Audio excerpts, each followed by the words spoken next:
the older generation. That's what I like to see. I'll start in a minute. I'll just if Alex, I'm playing Funk for the Homeless tonight. So if Alex or somebody can just drop me a little comment so I know it's on live for that page, and then I'll start. So how you doing anyway? Shame I didn't have John here to keep me all entertained as well, isn't it? Silly old cunt.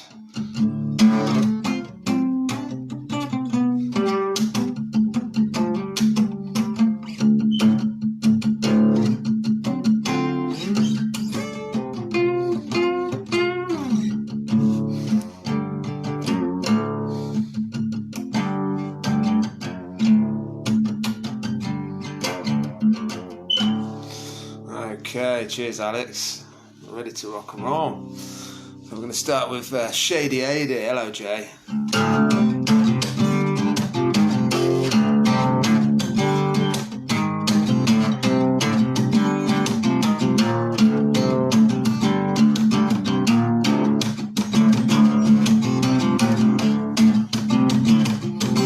I used to know a bloke who sold coke, who was the #1 naughty little criminal. As dodgy as they come, I met him through a friend one day when I needed to sort a deal. He said, come over to my house. I got behind the wheel and met the bloke they all called Shady. Introduced himself as 80, said I got some real good shit, man. And what he had was great. I bought myself an 8, and this is where it all began.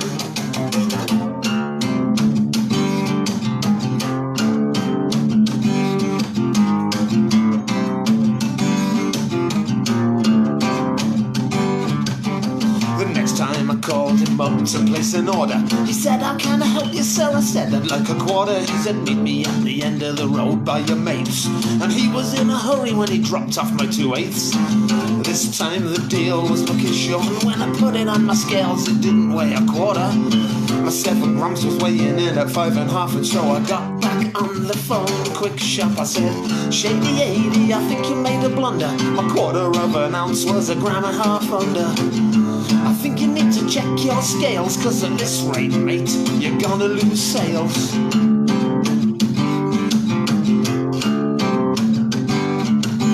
He said, I'm really sorry, mate, it was a genuine mistake. I didn't mean to sell you short.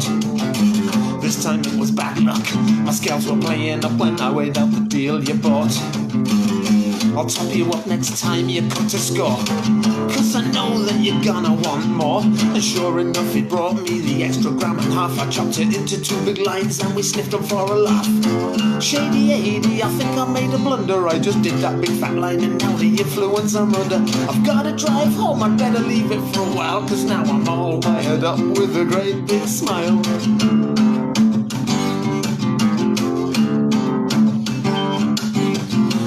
Time I meet him, he's in a different motor. BMW, Ford, Renault, Honda or Rover. Inconspicuous is a good way to be when you're engaging in illegal activities.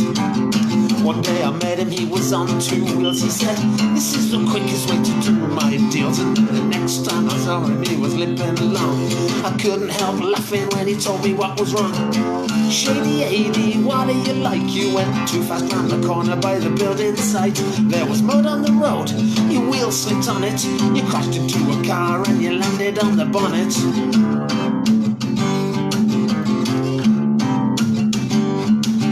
The owner of the car phoned the police to report.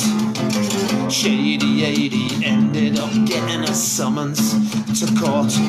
He said, I ain't going to court over this, it's so pathetic. He had a good plan, you know, cause he's diabetic. The court date came, he didn't go in because he gave himself an overdose of insulin. Shady 80 went into A&E instead of in the dock where he was supposed to be. He couldn't get a letter cause the doctor refused, and so he had to see a lawyer to confirm his excuse. Shady 80, the solicitor said, I can't help you, son, this time you've gone too far. You need to hide away, it would be for the best, because they got a warrant out for your arrest.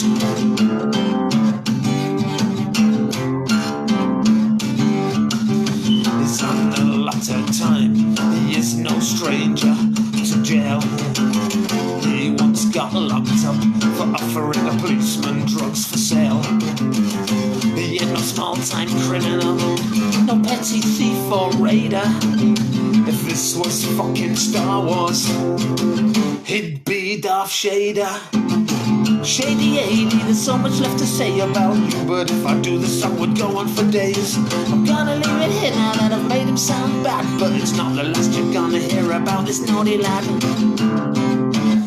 Shady 80.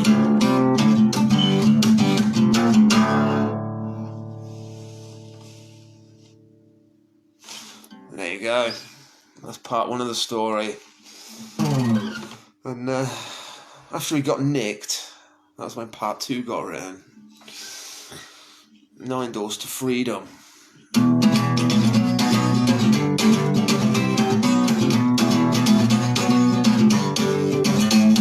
Shady, he was on the run for the best part of a year. Every time he saw the cops, his face turned white with fear.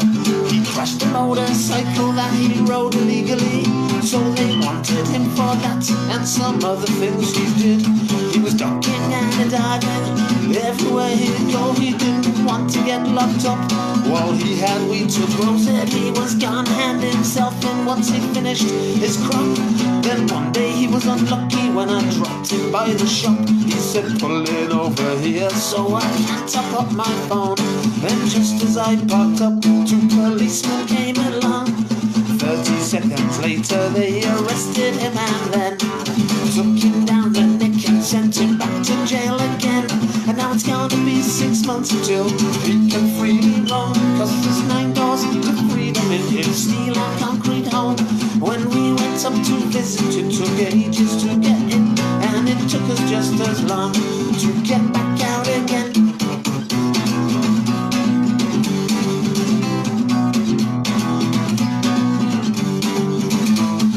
Kept him on remand just to make sure he went to court, 'cause they knew he wouldn't show up like he never did before. At first he went to magistrates who sent the case to Crown. The judge sat there and looked at him and said, you're going down. Judge took some pity on him and the issues with his health. Crime was his way of surviving due to lack of wealth. He said, we know we love your daughter, but you've got to do the time. You'll be out before it's Christmas, don't worry, you'll be fine. And now it's gonna be 6 months until he can freely roam, 'cause there's 9 doors to freedom in his steel and concrete home. When we went up to visit, it took ages to get in, and it took us just as long to get back out again. And now it's gonna be 6 months until he can freely roam, 'cause there's 9 doors to freedom in his steel and concrete home. When we went up to visit, it took ages to get in, and it took us just as long to get back out again. So yeah, he'd been in there for a little while and I got a phone call. And it was Shady. And they'd got something sorted out for like someone bringing some bits and pieces in. So this was what happened with that one. This is called Watching Time Go By.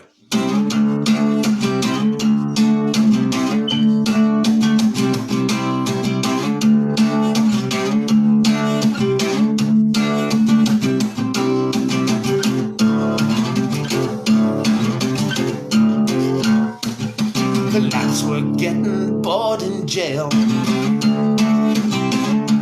Inside there weren't no weed for sale. Shady phoned to ask a favor. He said, sort it out and you'll be our savior. He said, there's a delivery on its way tonight. We need a couple more things to make us feel alright. Give me your phone number, said speak to this guy and sort it out with him. Whatever you can supply, I said leave it with me. I'll see what I can do. If I can sort something out, then I'll do it for you. I looked in my pocket to see if I had some cash, 'cause I didn't have enough in my personal stash.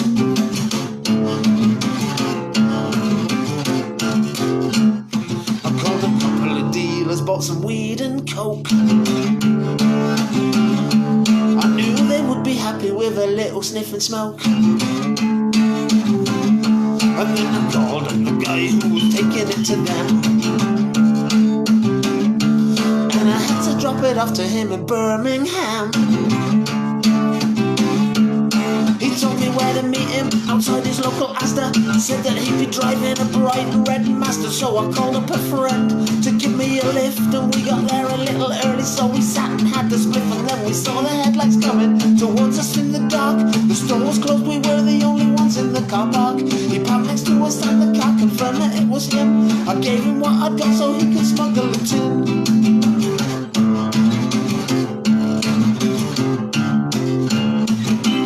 Dodgy little parcel delivery by night.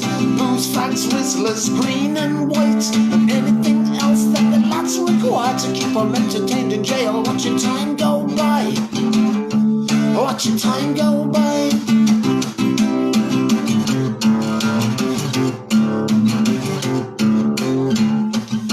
Detained at Her Majesty's pleasure. Behind bars, no freedom, no leisure. You get locked up in the jail cause of a crime you do. But there's always gonna be a way to get things through. In there they already had a mobile phone. That was the one that Shady called me on. Making their calls to the outside, having things sent in that they have to hide. Dodgy little parcels, delivery by night.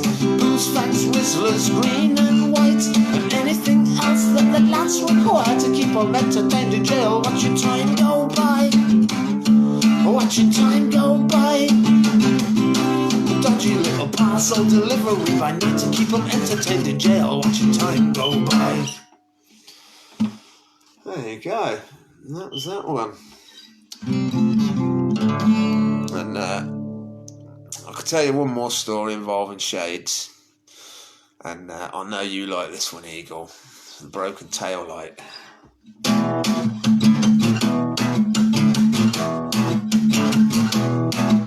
One night while I was driving with Shady in the van, on our way back from the boat, we had been to meet the man, peddler of all things naughty, who gave us things to sell. We had it worked out in the club, business was going well. So with our pockets loaded up with things to get you high, we made our way to customers awaiting their supply. 100 pills in one bag, cocaine in another 3, and tucked inside my pants some little bags of weed in my dirty old van of white. The one with the broken tail lights.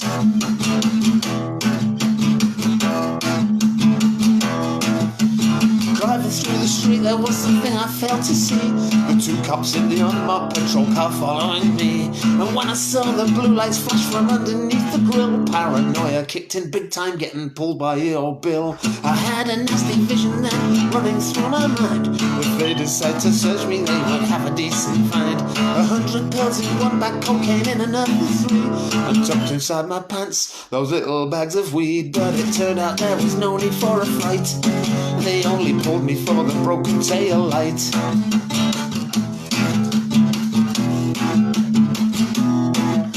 One copper said get out the van and took me to the car. Proceeded with some bullshit blah de blah de blah de blah. Gave me a producer and sent me on my way, giving me 2 weeks to fix the light. This was my lucky day. While the other one took Shady for a word about something. How we kept our cool I'll never know, with our twitching rings. Shady lied about his name, he was a wanted man. Then in an instant we were gone, back in the white van, with 100 pills in one bag, cocaine in another 3, and tucked inside my pants those little bags of weed. Never ever in my life have I had such a fright. That is why I tell the story of the broken tail light. It's my mate Joe. How are you, pal? Yeah, cheers for that, pal. Good man, good man. Yeah, it's flat Joe, telling ya. That's enough about old Shady AD. He rang me up the other week, actually. He's been off the coke longer than I have. Fucking fair play to him. So yeah, I suppose I could tell you about the time I got busted for growing weed, couldn't I?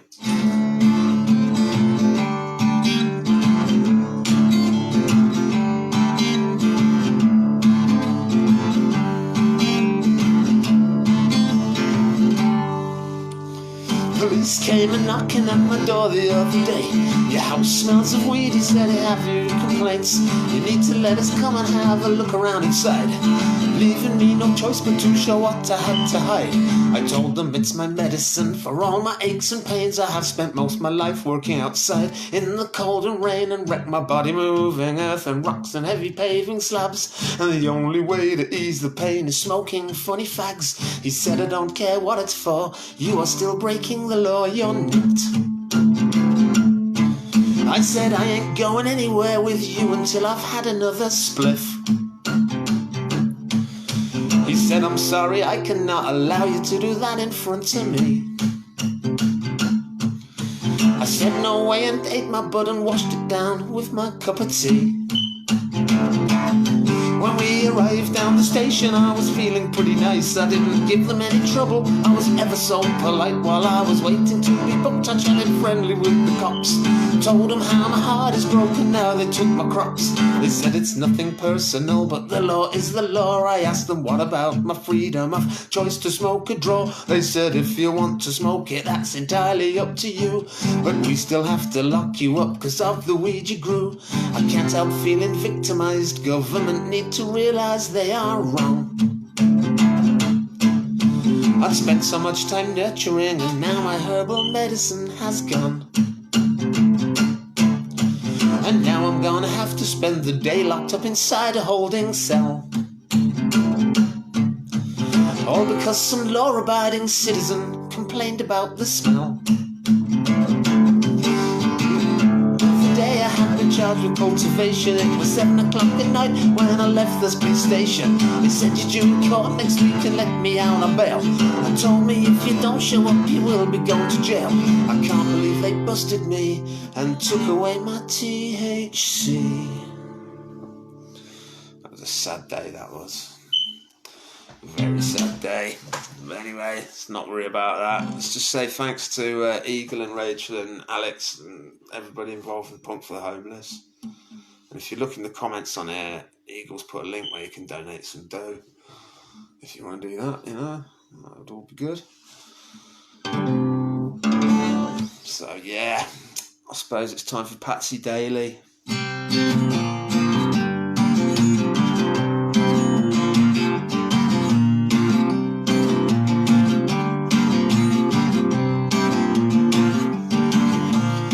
One day I met a bloke working on the building game, a great big jolly Irish fella, Patsy Daly is his name. An Irishman with Irish look, digger, trailer, pickup truck. Patsy Daly loves the crack, and he don't give a fuck. He came to dig or drive that day stone up and take the dirt away. When he had dug out the muck, Mickey Jordan picked it up. His next job was to spread the stone at 4 o'clock. He went home to watch Noel Edmonds on TV while Mrs. Patsy cooked the tea. Said to him, before you go, give me the number for your phone. When I need some digging out, I will give you a shout. He said, that sounds good to me, you could do some work for me. From that day we stayed in touch. Sometimes he makes me laugh so much.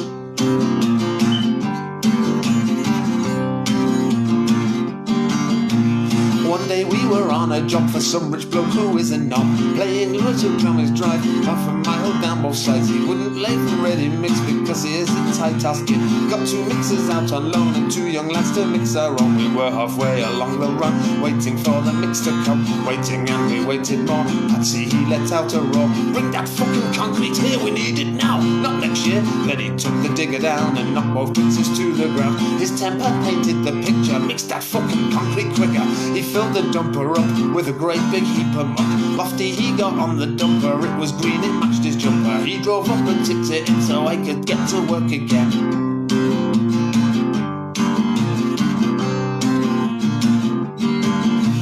Some days he brings John too. Now there's a man who likes a brew. When tea break comes at 10 o'clock, off he runs down to the shop to get his 2 cans of Strongbow. How he could work I'll never know.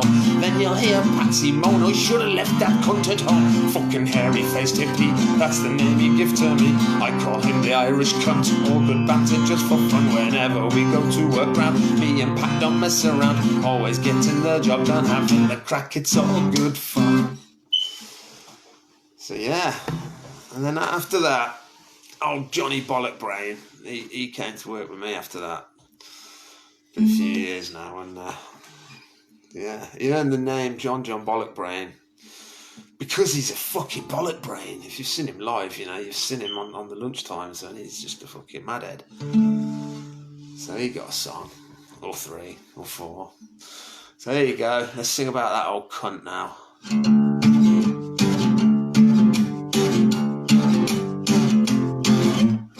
He calls me ball bag, I call him bollock brain. We work together, everybody thinks we're insane. Always taking the piss out of each other.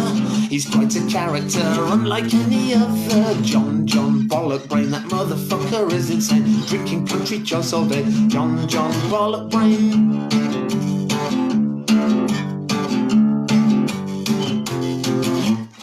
He calls me brain dead, I call him spunk breath. Banter at work saves us all from getting bored to death. You gotta have a laugh, always a joking. He'll be drinking cider and I'll be ganja smoking. John bollock brain, that motherfucker is insane. Drinking country choice all day. John bollock brain. John bollock brain, that motherfucker is insane. Drinking cunt's choice all day. John bollock brain.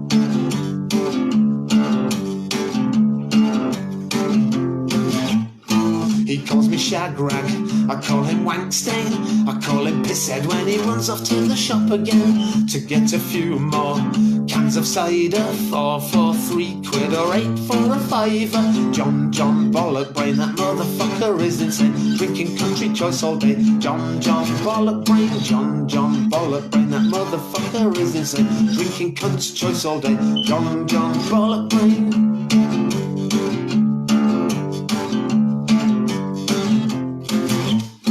When 4 o'clock comes, he starts yawning, clucking for his bag of scabs to see him through till morning.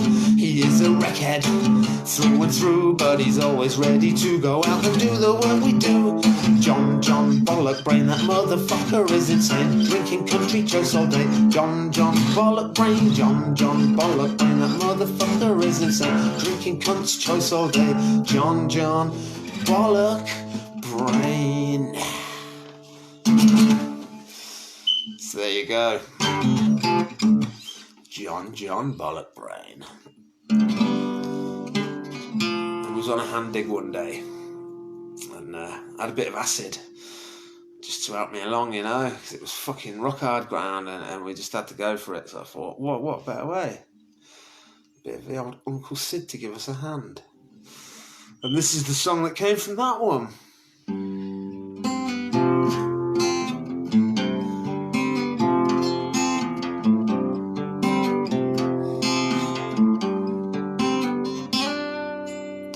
Out on the job digging footings with John again.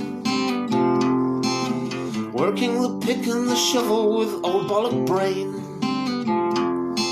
A few acid tabs and some weed take my work blues away. While John stays happy, drinking his cider all day. And we don't let anything get in our way. As we're moving the earth, earning our pay.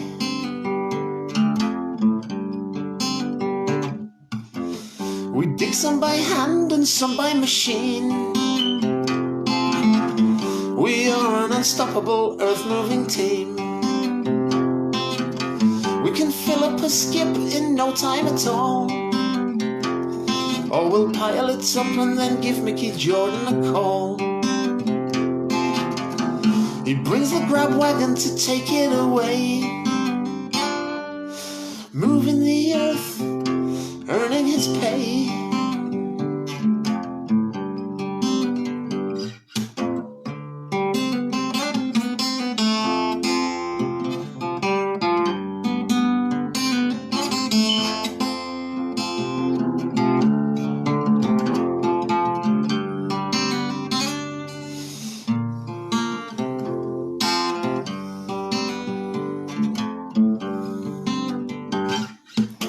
Once the footings are dug, we can pour the concrete with our steel-toe cap Wellington boots upon our feet.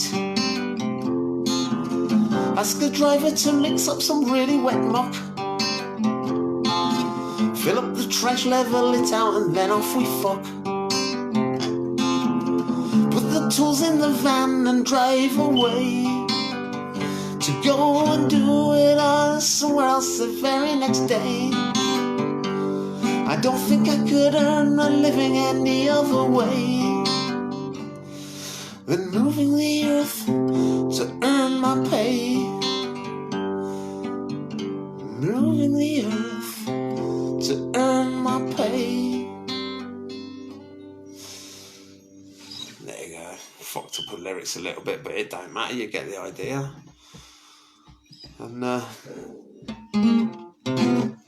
got to try and remember this one now. This is another one for John. Country Choice Eyes.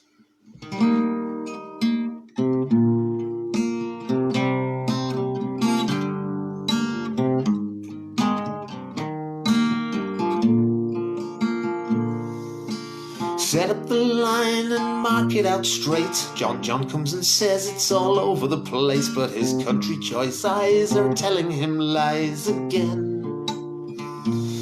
He says it don't look right, but I've measured it twice. I've marked out the line and it's gonna be fine. It's your country choice eyes telling you lies again. His country choice head never knew what he said. His country choice ears ain't too good, it appears. And his country choice hands keep on lifting the cans. His country choice lips keep on taking the sips. And his country choice eyes keep telling him lies again. He's on his fourth can by 11 o'clock. He digs like a madman, he don't give a fuck if his country choice eyes are telling him lies again. He tells me I've dug it too deep over there. He tells me the corner ain't looking too square, when his country choice eyes are telling him lies again. His country choice head never knew what he said. His country choice ears ain't too good, it appears. And his country choice hands keep on lifting the cans. His country choice lips keep on taking the sips. And his country choice eyes keep on telling him lies again. And then the silly old cunt decided that he was going to go on to something else, which resulted in this next song. I can't tell you too much because you need to hear the song, you know. This is John Bollock Brain Part 2, technically, I guess. What kind of a cunt am I working with? A bollock brain, a bollock brain. What kind of a cunt am I working with? A fucking bollock brain. He is a wanker of the highest magnitude. I'm only being honest, please don't think I'm being rude. When he was drinking country choice and smoking bags of brown, old Johnny was reliable, he never let me down. Apart from just the one time he could not get out of bed. He didn't answer his phone and we thought he might be dead. Old Johnny, he came down a 4-pack in 2 minutes flat. And that's when he starts acting like a silly pissed up twat. As each day is winding up and coming to an end, old bollock brain gets his phone out and rings up his girlfriend. He tells her to phone the dealer up about his brand. Says tell that slag to bring it now, cause he won't wait around. Then one day it got boring and he wanted the buzz back. So bollock brain decided that he would start smoking crack. Oh Johnny bollock brain, playing such a silly game. He is a fucking wank stain when he's been on the crack cocaine. Smoking rocks for breakfast, drinking cider for his lunch, spending the entire day acting like a cunt. In the mornings on the corner by the phone box he would wait for me to come and pick him up around 8:15. Some days now he phones me to tell me he's feeling sick, and the fact that it's the calm down is the one he won't admit. He says he didn't have any, he must think I'm a jerk. Did he forget that had dropped him off at the crack house after work. Oh, Johnny bollock brain, playing such a silly game. He is a fucking wank stain when he's been on the crack cocaine. Smoking rocks for breakfast, drinking cider for his lunch, spending the entire day acting like a cunt. At lunchtimes in the car park outside the bakery, he keeps us entertained with his drunken activities, making us all laugh with the funny things he says as he drinks his 2 litres of cheap cider every day. It only takes a few sips and the shit will start to spout. He sounds like Ozzy Osbourne when he can't get his words out. Oh, Johnny bollock brain, playing such a silly game. He is a fucking wank stain when he's been on the crack cocaine. Smoking rocks for breakfast, drinking cider for his lunch, spending the entire day acting like a cunt. And sometimes he gets his willy out and shows it to us all. It's not easy to see it cause it is so very small. It must be all the years of drink and drugs shriveled it up, but he gets it out anyway cause he don't give a fuck. It's his missus I feel sorry for, all joking aside. It must be fucking years since she's had a decent ride. Oh, Johnny bollock brain, playing such a silly game. He is a fucking wank stain when he's been on the crack cocaine. Smoking rocks for breakfast, drinking cider for his lunch, spending the entire day acting like a cunt. Oh, Johnny bollock brain, you're a fucking wank stain, getting twisted every day. Oh, Johnny bollock brain, Johnny bollock brain, a proper fucking wank stain. With or without crack cocaine, you're still a fucking bollock brain. And there you go. I think that's probably about half hour. I don't know, I wasn't timing it. But that's your lot. Cheers. Cheers, Eagle and Mrs. Eagle and Alex and everybody else for watching, you know. See you later.